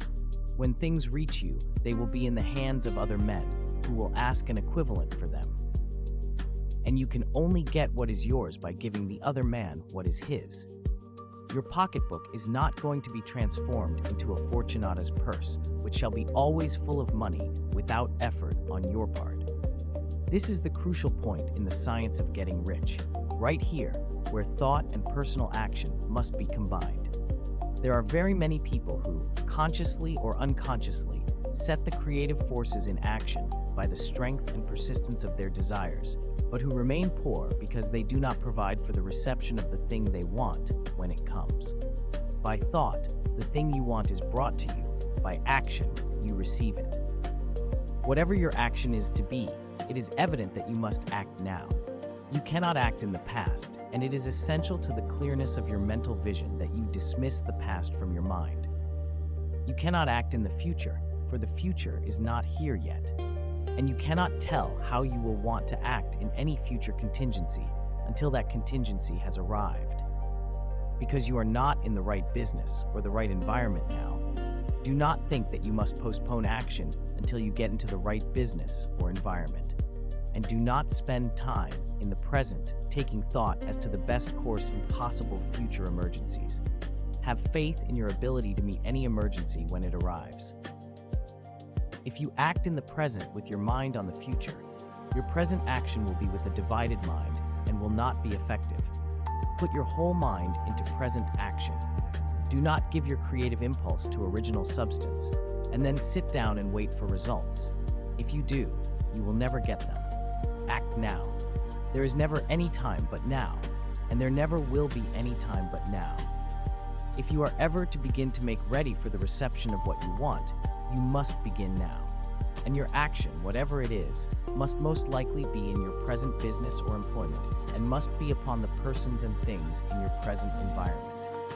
You cannot act where you are not. You cannot act where you have been, and you cannot act where you are going to be. You can act only where you are. Do not bother as to whether yesterday's work was well done or ill done. Do today's work well. Do not try to do tomorrow's work now. There will be plenty of time to do that when you get to it. Do not try, by occult or mystical means, to act on people or things that are out of your reach. Do not wait for a change of environment before you act. Get a change of environment by action. You can so act upon the environment in which you are now as to cause yourself to be transferred to a better environment. Hold with faith and purpose the vision of yourself in the better environment, but act upon your present environment with all your heart and with all your strength and with all your mind. Do not spend any time in daydreaming or castle building. Hold to the one vision of what you want and act now. Do not cast about seeking some new thing to do or some strange, unusual, or remarkable action to perform as a first step toward getting rich. It is probable that your actions, at least for some time to come, will be those you have been performing for some time past, but you are to begin now to perform these actions in the certain way, which will surely make you rich. If you are engaged in some business and feel that it is not the right one for you, do not wait until you get into the right business before you begin to act. Do not feel discouraged or sit down and lament because you are misplaced. No man was ever so misplaced, but that he could not find the right place. And no man ever became so involved in the wrong business, but that he could get into the right business. Hold the vision of yourself in the right business, with the purpose to get into it, and the faith that you will get into it, and are getting into it. But act in your present business. Use your present business as the means of getting a better one, and use your present environment as the means of getting into a better one. Your vision of the right business, if held with faith and purpose, will cause the Supreme to move the right business towards you. And your action, if performed in the certain way, will cause you to move toward the business. If you are an employee or wage earner and feel that you must change places in order to get what you want, do not project your thought into space and rely upon it to get you another job. It will probably fail to do so. Hold the vision of yourself in the job you want while you act with faith and purpose on the job you have, and you will certainly get the job you want. Your vision and faith will set the creative force in motion to bring it towards you, and your action will cause the forces in your own environment to move you toward the place you want. In closing this chapter, we will add another statement to our syllabus. There is a thinking stuff from which all things are made, and which, in its original state, permeates, penetrates, and fills the interspaces of the universe.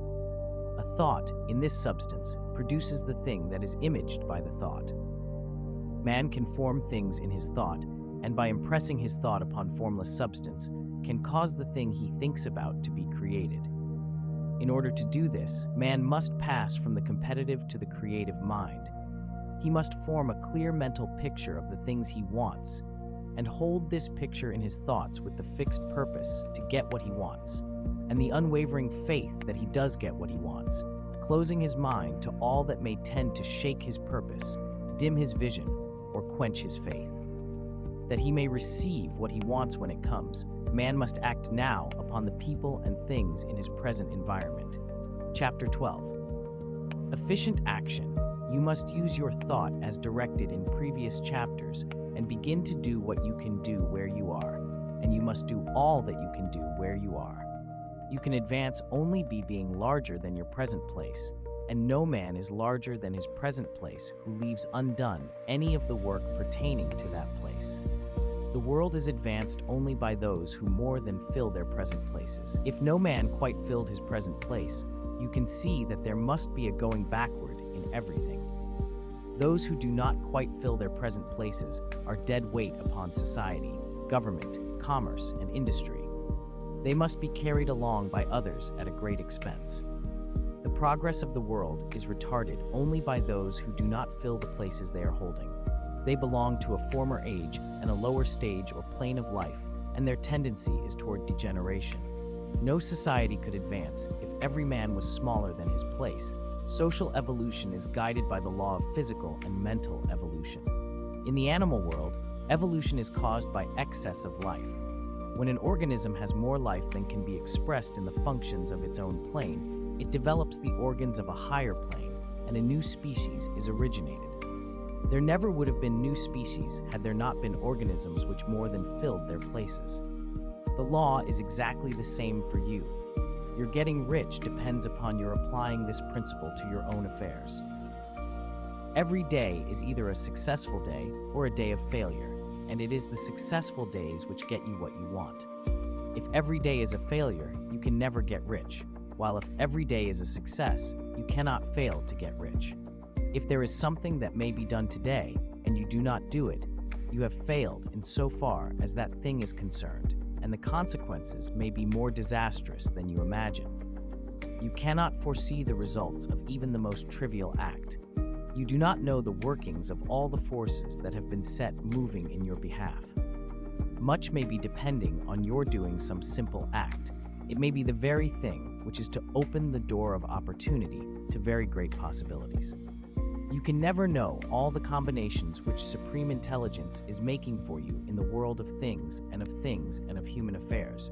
Your neglect or failure to do some small thing may cause a long delay in getting what you want. Do every day all that can be done that day.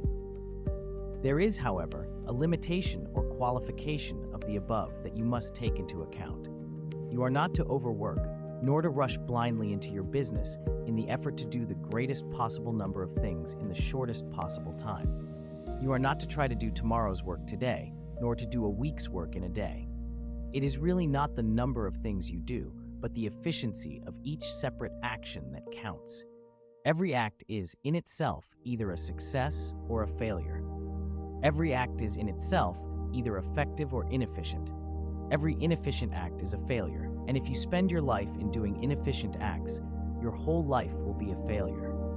The more things you do, the worse for you, if all your acts are inefficient ones. On the other hand, every efficient act is a success in itself, and if every act of your life is an efficient one, your whole life must be a success. The cause of failure is doing too many things in an inefficient manner, and not doing enough things in an efficient manner. You will see that it is a self-evident proposition that if you do not do any inefficient acts, and if you do a sufficient number of efficient acts, you will become rich. If, now, it is possible for you to make each act an efficient one, you see again that the getting of riches is reduced to an exact science, like mathematics. The matter turns then on the questions whether you can make each separate act a success in itself. And this you can certainly do. You can make each act a success because all power is working with you, and all power cannot fail. Power is at your service, and to make each act efficient, you have only to put power into it. Every action is either strong or weak, and when everyone is strong, you are acting in the certain way which will make you rich. Every act can be made strong and efficient by holding your vision while you are doing it, and putting the whole power of your faith and purpose into it. It is at this point that the people fail who separate mental power from personal action. They use the power of mind in one place and at one time, and they act in another pace and at another time. So their acts are not successful in themselves. Too many of them are inefficient. But if all power goes into every act, no matter how commonplace, every act will be a success in itself. And as in the nature of things, every success opens the way to other successes, your progress toward what you want, and the progress of what you want toward you, will become increasingly rapid. Remember that successful action is cumulative in its results. Since the desire for more life is inherent in all things, when a man begins to move toward larger life, more things attach themselves to him, and the influence of his desire is multiplied. Do, every day, all that you can do that day, and do each act in an efficient manner. In saying that, you must hold your vision while you are doing each act, however trivial or commonplace. I do not mean to say that it is necessary at all times to see the vision distinctly to its smallest details. It should be the work of your leisure hours to use your imagination on the details of your vision and to contemplate them until they are firmly fixed upon memory. If you wish speedy results, spend practically all your spare time in this practice. By continuous contemplation, you will get the picture of what you want, even to the smallest details, so firmly fixed upon your mind and so completely transferred to the mind of formless substance, that in your working hours, you need only to mentally refer to the picture to stimulate your faith and purpose and cause your best effort to be put forth. Contemplate your picture in your leisure hours until your consciousness is so full of it that you can grasp it instantly. You will become so enthused with its bright promises that the mere thought of it will call forth the strongest energies of your whole being. Let us again repeat our syllabus, and by slightly changing the closing statements, bring it to the point we have now reached. There is a thinking stuff from which all things are made, and which, in its original state, permeates, penetrates, and fills the interspaces of the universe. A thought, in this substance, produces the thing that is imaged by the thought. Man can form things in his thought, and by impressing his thought upon formless substance, can cause the thing he thinks about to be created. In order to do this, man must pass from the competitive to the creative mind. He must form a clear mental picture of the things he wants and do, with faith and purpose, all that can be done each day, doing each separate thing in an efficient manner. Chapter 13. Getting into the right business. Success in any particular business depends for one thing upon your possessing in a well-developed state the faculties required in that business. Without good musical faculty, no one can succeed as a teacher of music. Without well-developed mechanical faculties, no one can achieve great success in any of the mechanical trades.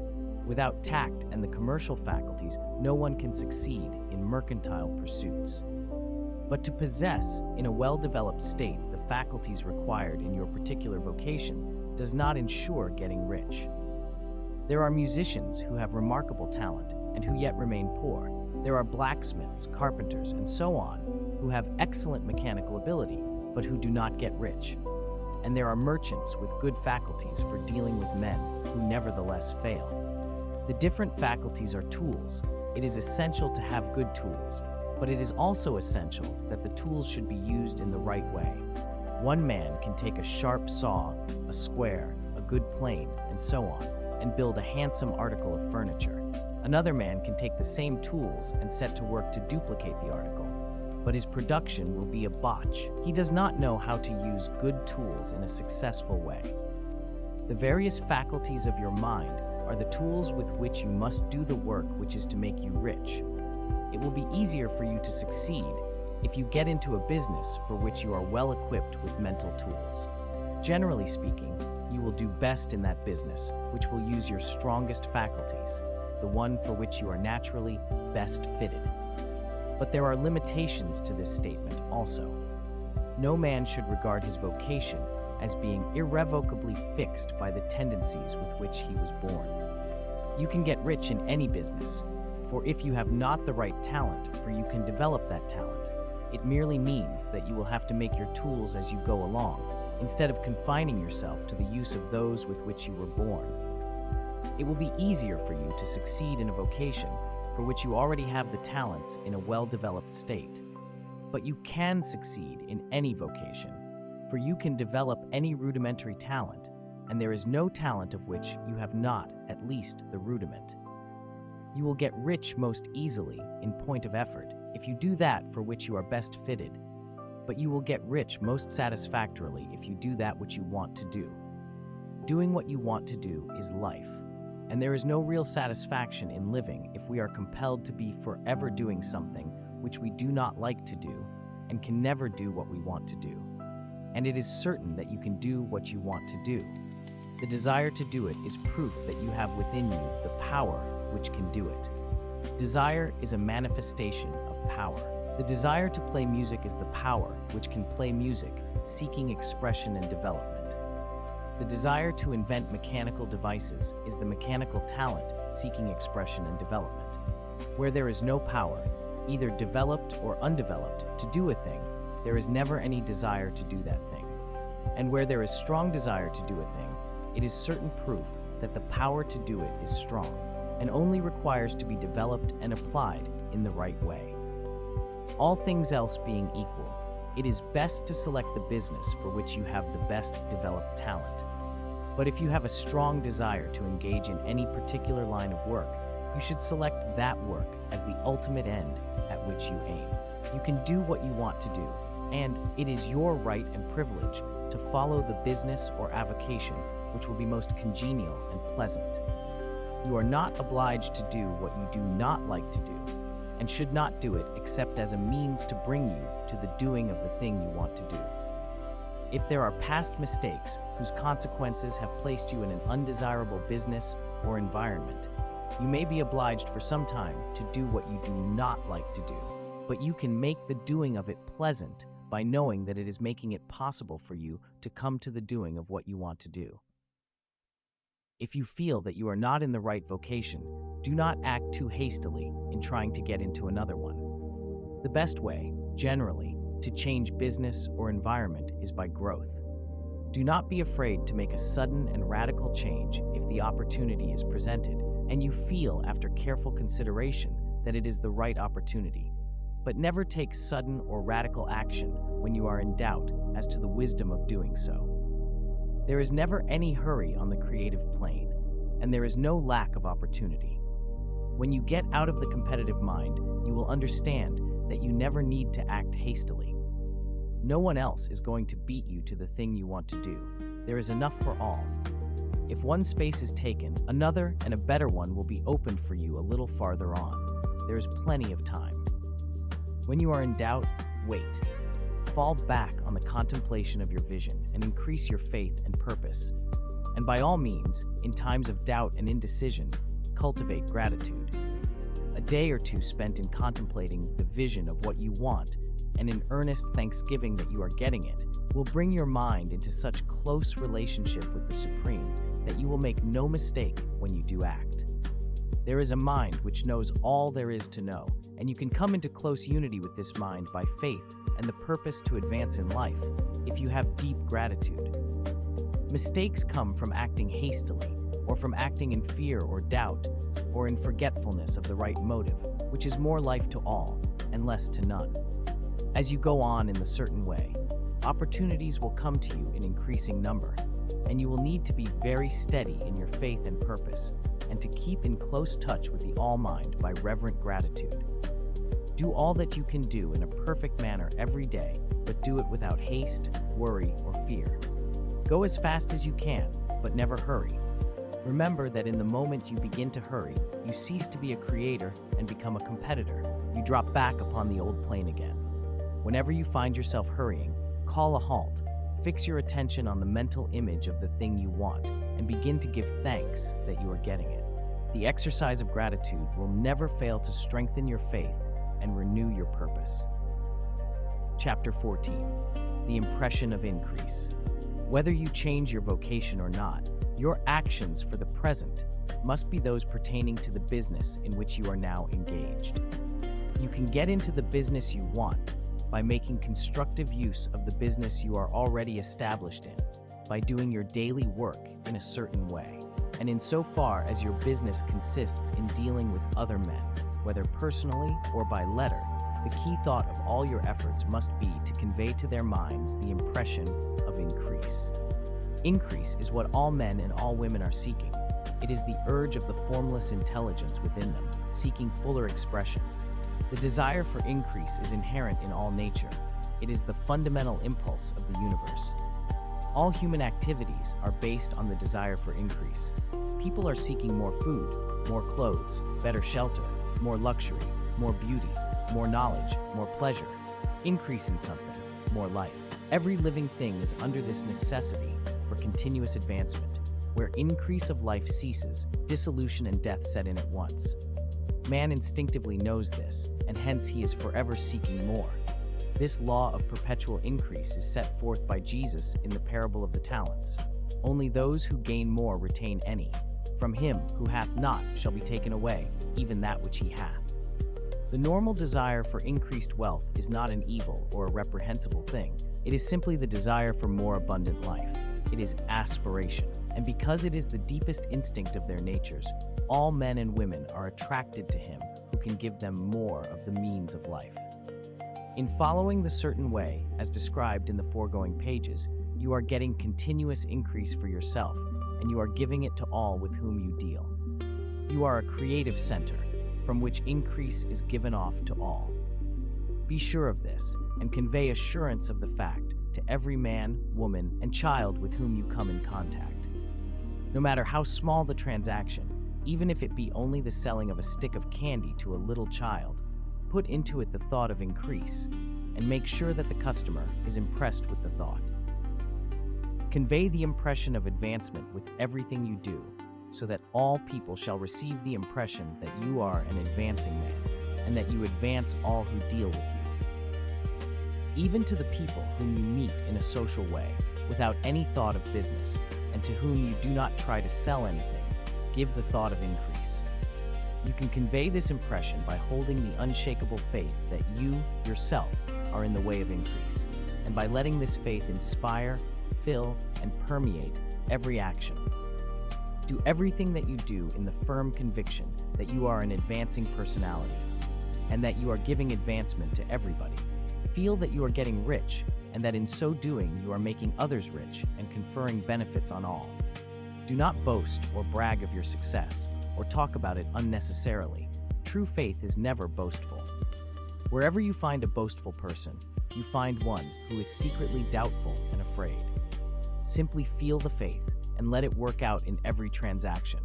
Let every act and tone and look express the quiet assurance that you are getting rich, that you are already rich. Words will not be necessary to communicate this feeling to others. They will feel the sense of increase when in your presence and will be attracted to you again. You must so impress others that they will feel that in associating with you, they will get increase for themselves. See that you give them a use value greater than the cash value you are taking from them. Take an honest pride in doing this and let everybody know it, and you will have no lack of customers. People will go where they are given increase, and the Supreme, which desires increase in all and which knows all, will move toward you men and women who have never heard of you. Your business will increase rapidly, and you will be surprised at the unexpected benefits which will come to you. You will be able from day to day to make larger combinations, secure greater advantages, and to go on into a more congenial vocation if you desire to do so. But doing all this, you must never lose sight of your vision of what you want, or your faith and purpose to get what you want. Let me here give you another word of caution in regard to motives. Beware of the insidious temptation to seek for power over other men. Nothing is so pleasant to the unformed or partially developed mind as the exercise of power or dominion over others.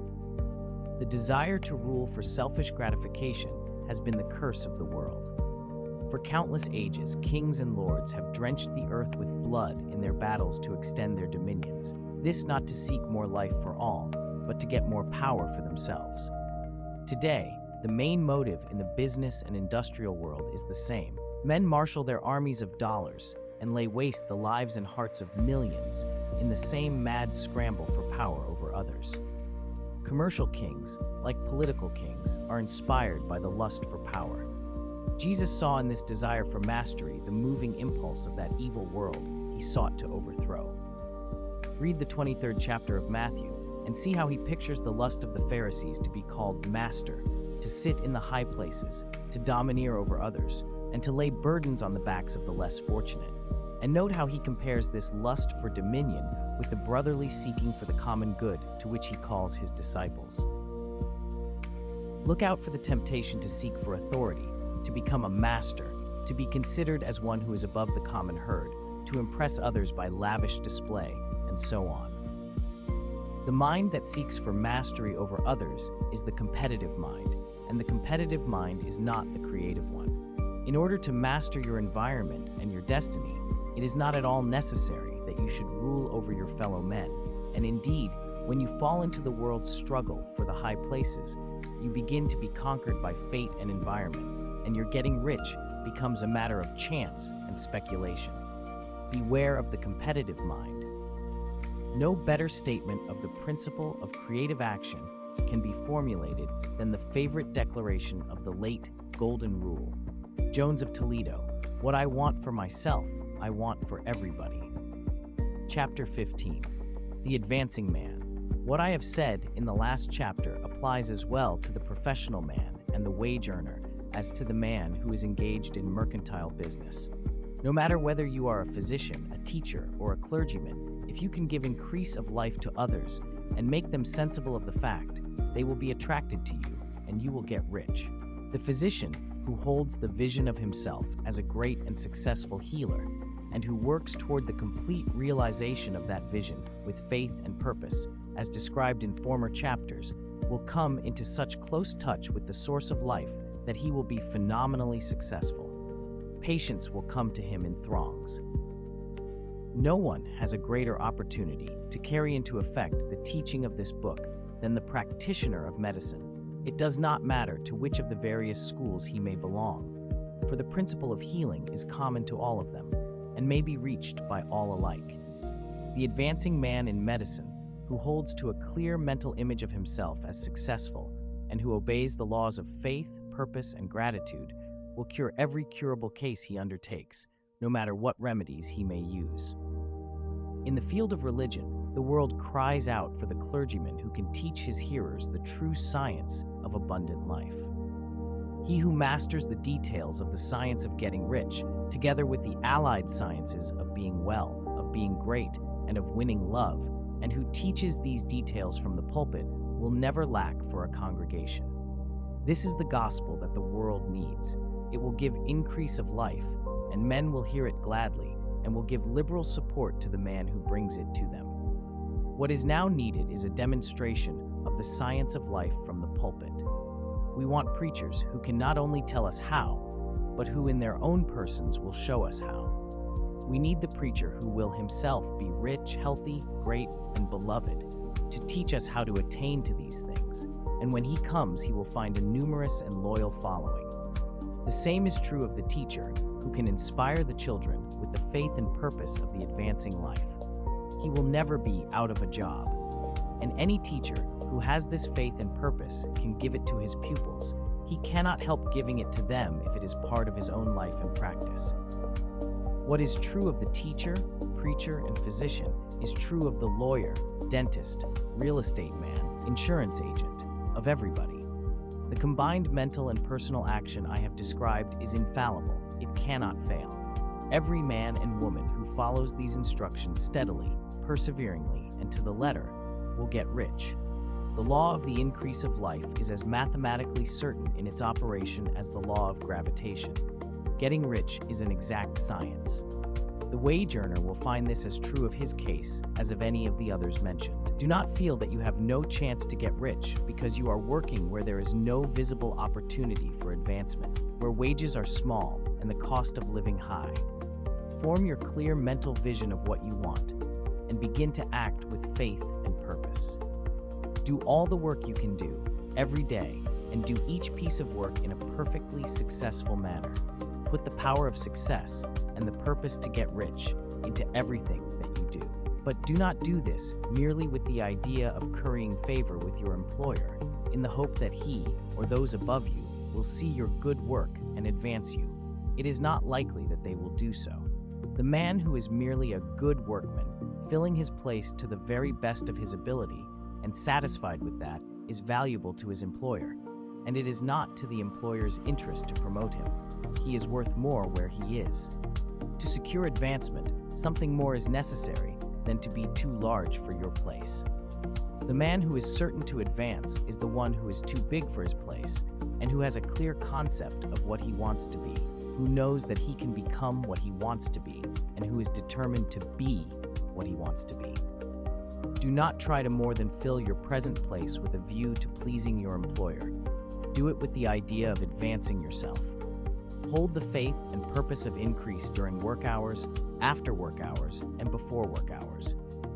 Hold it in such a way that every person who comes in contact with you whether foreman, fellow workman, or social acquaintance, will feel the power of purpose radiating from you, so that everyone will get the sense of advancement and increase from you. Men will be attracted to you, and if there is no possibility for advancement in your present job, you will very soon see an opportunity to take another job. There is a power which never fails to present opportunity to the advancing man who is moving in obedience to law. God cannot help helping you if you act in a certain way. He must do so in order to help himself. There is nothing in your circumstances or in the industrial situation that can keep you down. If you cannot get rich working for the Steel Trust, you can get rich on a 10-acre farm. And if you begin to move in the certain way, you will certainly escape from the clutches of the Steel Trust and get on to the farm or wherever else you wish to be. If a few thousands of its employees would enter upon the certain way, the Steel Trust would soon be in a bad plight. It would have to give its working men more opportunity or go out of business. Nobody has to work for a trust. The trusts can keep men in so-called hopeless conditions only so long as there are men who are too ignorant to know of the science of getting rich or too intellectually slothful to practice it. Begin this way of thinking and acting, and your faith and purpose will make you quick to see any opportunity to better your condition. Such opportunities will speedily come, for the Supreme, working in all and working for you, will bring them before you. Do not wait for an opportunity to be all that you want to be. When an opportunity to be more than you are now is presented and you feel impelled toward it, take it. It will be the first step toward a greater opportunity. There is no such thing possible in this universe as a lack of opportunities for the man who is living the advancing life. It is inherent in the constitution of the cosmos that all things shall be for him and work together for his good, and he must certainly get rich if he acts and thinks in the certain way. So let wage-earning men and women study this book with great care and enter with confidence upon the course of action it prescribes. It will not fail. Chapter 16. Some cautions and concluding observations. Many people will scoff at the idea that there is an exact science of getting rich, holding the impression that the supply of wealth is limited. They will insist that social and governmental institutions must be changed before even any considerable number of people can acquire a competence. But this is not true. It is true that existing governments keep the masses in poverty, but this is because the masses do not think and act in the certain way. If the masses begin to move forward as suggested in this book, neither governments nor industrial systems can check them. All systems must be modified to accommodate the forward movement. If the people have the advancing mind, have the faith that they can become rich, and move forward with the fixed purpose to become rich, nothing can possibly keep them in poverty. Individuals may enter upon the certain way at any time and under any government and make themselves rich. And when any considerable number of individuals do so under any government, they will cause the system to be so modified as to open the way for others. The more men who get rich on the competitive plane, the worse for others. The more who get rich on the creative plane, the better for others. The economic salvation of the masses can only be accomplished by getting a large number of people to practice the scientific method set down in this book and become rich. These will show others the way and inspire them with a desire for real life, with the faith that it can be attained, and with the purpose to attain it. For the present, however, it is enough to know that neither the government under which you live, nor the capitalistic or competitive system of industry can keep you from getting rich. When you enter upon the creative plane of thought, you will rise above all these things and become a citizen of another kingdom. But remember that your thought must be held upon the creative plane. You are never, for an instant, to be betrayed into regarding the supply as limited or into acting on the moral level of competition. Whenever you do fall into old ways of thought, correct yourself instantly, for when you are in the competitive mind, you have lost the cooperation of the mind of the whole. Do not spend any time in planning as to how you will meet possible emergencies in the future, except as the necessary policies may affect your actions today. You are concerned with doing today's work in a perfectly successful manner and not with emergencies which may arise tomorrow. You can attend to them as they come. Do not concern yourself with questions as to how you shall surmount obstacles which may loom upon your business horizon, unless you can see plainly that your course must be altered today in order to avoid them. No matter how tremendous an obstruction may appear at a distance, you will find that if you go on in the certain way, it will disappear as you approach it, or that a way over, though, or around it will appear. No possible combination of circumstances can defeat a man or woman who is proceeding to get rich along strictly scientific lines. No man or woman who obeys the law can fail to get rich, any more than one can multiply 2 by 2 and fail to get 4. Give no anxious thought to possible disasters, obstacles, panics, or unfavorable combinations of circumstances. It is time enough to meet such things when they present themselves before you in the immediate present, and you will find that every difficulty carries with it the wherewithal for its overcoming. Guard your speech. Never speak of yourself, your affairs, or of anything else in a discouraged or discouraging way. Never admit the possibility of failure, or speak in a way that infers failure as a possibility. Never speak of the times as being hard, or of business conditions as being doubtful. Times may be hard and business doubtful for those who are on the competitive plane, but they can never be so for you. You can create what you want, and you are above fear. When others are having hard times and poor business, you will find your greatest opportunities. Train yourself to think of and to look upon the world as a something which is becoming, which is growing, and to regard seeming evil as being only that which is undeveloped. Always speak in terms of advancement. To do otherwise is to deny your faith, and to deny your faith is to lose it. Never allow yourself to feel disappointed. You may expect to have a certain thing at a certain time and not get it at that time, and this will appear to you like failure. But if you hold to your faith, you will find that the failure is only apparent.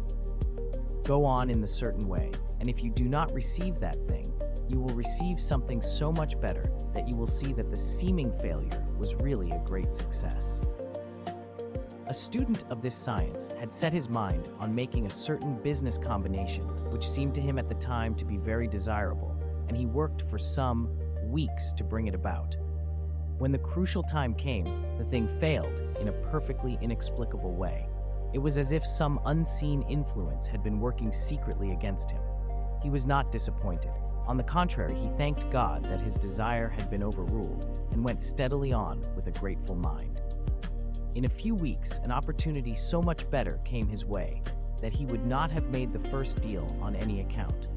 And he saw that a mind which knew more than he knew had prevented him from losing the greater good by entangling himself with the lesser. That is the way every seeming failure will work out for you. If you keep your faith, hold to your purpose, have gratitude, and do every day all that can be done that day, doing each separate act in a successful manner. When you make a failure, it is because you have not asked for enough. Keep on, and a larger thing than you were seeking will certainly come to you. Remember this, you will not fail because you lack the necessary talent to do what you wish to do. If you go on as I have directed, you will develop all the talent that is necessary to the doing of your work. It is not within the scope of this book to deal with the science of cultivating talent, but it is as certain and simple as the process of getting rich. However, do not hesitate or waver for fear that when you come to any certain place, you will fail for lack of ability. Keep right on, and when you come to that place, the ability will be furnished to you. The same source of ability which enabled the untaught Lincoln to do the greatest work in government ever accomplished by a single man is open to you. You may draw upon all the mind there is for wisdom to use in meeting the responsibilities which are laid upon you. Go on in full faith. Study this book. Make it your constant companion until you have mastered all the ideas contained in it. While you are getting firmly established in this faith, you will do well to give up most recreations and pleasure, and to stay away from places where ideas conflicting with these are advanced in lectures or sermons. Do not read pessimistic or conflicting literature, or get into arguments upon the matter. Do very little reading outside of the writers mentioned in the preface. Spend most of your leisure time in contemplating your vision and in cultivating gratitude and in reading this book. It contains all you need to know of the science of getting rich, and you will find all the essentials summed up in the following chapter. Chapter 17. Summary of the Science of Getting Rich. There is a thinking stuff from which all things are made, and which, in its original state, permeates, penetrates, and fills the interspaces of the universe. A thought in this substance produces the thing that is imaged by the thought. Man can form things in his thought, and by impressing his thought upon formless substance, can cause the thing he thinks about to be created. In order to do this, man must pass from the competitive to the creative mind. Otherwise, he cannot be in harmony with the formless intelligence, which is always creative and never competitive in spirit. Man may come into full harmony with the formless substance by entertaining a lively and sincere gratitude for the blessings it bestows upon him. Gratitude unifies the mind of man with the intelligence of substance, so that man's thoughts are received by the formless. Man can remain upon the creative plane only by uniting himself with the formless intelligence through a deep and continuous feeling of gratitude. Man must form a clear and definite mental image of the things he wishes to have, to do, or to become, and he must hold this mental image in his thoughts while being deeply grateful to the Supreme that all his desires are granted to him. The man who wishes to get rich must spend his leisure hours in contemplating his vision and in earnest thanksgiving that the reality is being given to him. Too much stress cannot be laid on the importance of frequent contemplation of the mental image, coupled with unwavering faith and devout gratitude. This is the process by which the impression is given to the formless and the creative forces set in motion. The creative energy works through the established channels of natural growth and of the industrial and social order. All that is included in his mental image will surely be brought to the man who follows the instructions given above and whose faith does not waver. What he wants will come to him through the ways of established trade and commerce. In order to receive his own, when it shall come to him, man must be active, and this activity can only consist in more than filling his present place. He must keep in mind the purpose to get rich through the realization of his mental image, and he must do, every day, all that can be done that day, taking care to do each act in a successful manner. He must give to every man a use value in excess of the cash value he receives, so that each transaction makes for more life. And he must so hold the advancing thought that the impression of increase will be communicated to all with whom he comes in contact. The men and women who practice the foregoing instructions will certainly get rich, and the riches they receive will be in exact proportion to the definiteness of their vision, the fixity of their purpose, the steadiness of their faith, and the depth of their gratitude. The end.